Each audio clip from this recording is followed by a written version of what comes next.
हाल ही में मैंने कहीं पढ़ा कि वैसे तो हमने यही सुना है कि भगवान शिव का जन्म नहीं हुआ, मतलब किसी, जी। है ना? मैं शायद सही कह रही हूँ, सही कह इसके रहे बारे हैं, में मैं आपसे बिल्कुल जानना सही कह चाहूँगी। रही हैं। तो जो मैंने स्टोरी अभी हाल फिलहाल में पढ़ी उसमें हमने ये पढ़ा कि जब समुद्र मंथन हुआ तो भगवान शिव के गले में बहुत ज़्यादा वो जलन होने लगी विष के कारण। माँ तारा ने आके भगवान शिव को दुग्ध का पान कराया, तो ऐसे में वो भगवान शिव की माँ बनी। तो जी। इस बारे में मैं आपसे जानना चाहूंगी कि माँ तारा क्या सच में भगवान शिव की माँ है? और इस विषय पर मैं आपसे जानना चाहूंगी क्योंकि आपने बहुत ग्रंथों पर अध्ययन किया है। वस्तुतः क्या है, हम्म। शिव के बारे में अनंत कथाएं हैं हम्म। और हर कल्प के अंदर ये एक ढंग से संपादित होती हैं। हम्म। समुद्र मंथन होता है। अब कल्प को भी समझना बहुत जरूरी है। हम्म। ब्रह्मा का जो एक दिन है वह कल्प है।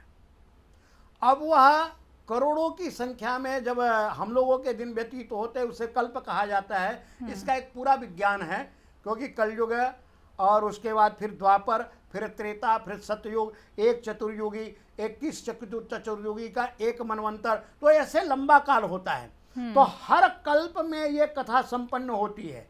एक कल्प की कथा ये है कि जिस समय भगवान शंकर ने ये पान किया तो उस समय जो परम शक्ति थी, जो महेश्वर की ही शक्ति है, शक्ति एक ही होती है, वही शक्ति माता के रूप में प्रकट होती है, वही शक्ति पत्नी के रूप में प्रकट होती है, वही शक्ति बेटी के रूप में प्रकट होती है, वही पोती के रूप में, पड़पोती के रूप में, क्योंकि एक ही शक्ति अनंत रूप धारण करके और अनंत रूपों में अनंत नामों से कही जाती है। तो किसी किसी कल्प के अंदर यह वर्णन आया है कि जिस समय शिव अत्यंत उन्मत्त हो गए उस विष को पी करके, वह विष शांत ही नहीं हो रहा था। जैसे अभी कांवड़ का आप मेला आएगा तो उस समय यह भी वर्णन आता है कि शिव अत्यंत उन्मत्त हो गए। उस उन्मत्त वेश को शांत करने के लिए देवताओं ने गंगा जल ला करके भगवान शंकर को चढ़ाया। ये भी वर्णन आता है पुराणों के अंदर। वैसे ही एक कल्प के अंदर ये वर्णन आता है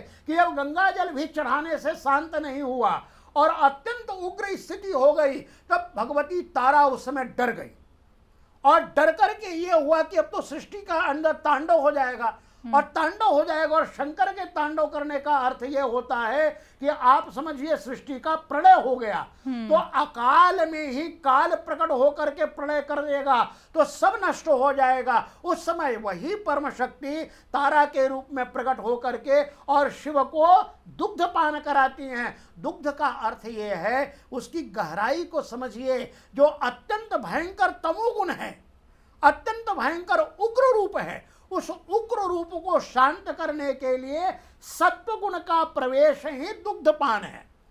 जब तमोगुण के अंदर सत्व गुण प्रवेश करता है और सत्व गुण के अंदर जब रजोगुण प्रवेश करता है, क्योंकि ये सारी की सारी सृष्टि इलेक्ट्रॉन, प्रोटॉन और न्यूट्रॉन से बना हुआ है, लेकिन कैसे उसका समायोजन होता है ये पुराणों के अंदर गुण से कहा गया है।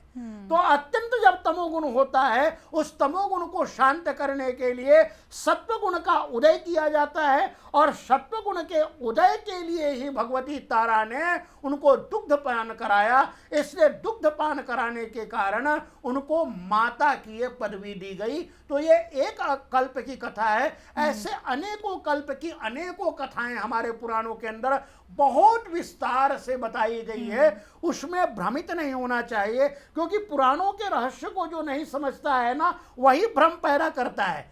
इसलिए संपूर्ण तत्व को समझना चाहिए। जैसे राम जी हर कल्प में अलग ढंग से आते हैं, कृष्ण जी हर कल्प में अलग ढंग से आते हैं, इसलिए थोड़ा बहुत भेद होता है। लेकिन कल्प की कथाएं न समझने के कारण सारे कल्प की कथाएं लोग एक जगह, क्योंकि जो 5000 साल सृष्टि को मानते हैं उनको कैसे समझाया जा सकता है कि ये करोड़ों साल का कार्य है और ये करोड़ों कल्पों का कार्य है। ये कौन सा मनवंतर चल रहा है, कौन सा कलयुग चल रहा है, उनको पता ही नहीं होता है। जो 5000 साल मानते हैं सृष्टि को, उनको कैसे आप समझाओगे? इसलिए एक कल्प के अंदर शिव को दुग्ध पिलाने के कारण, शिव को शांत करने के कारण, शिव के तमोगुण को कम करने के कारण तारा को मां की उपाधि दी गई है। ये सत्य बात है।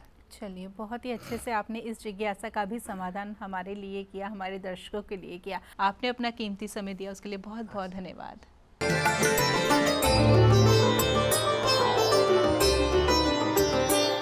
आप हमारे संतवाणी चैनल को सब्सक्राइब करें, वीडियो को लाइक करें, शेयर करें और हाँ, बेल आइकन पर क्लिक करना बिल्कुल ना भूलें ताकि हमारी किसी भी वीडियो की सूचना सबसे पहले आपको मिले।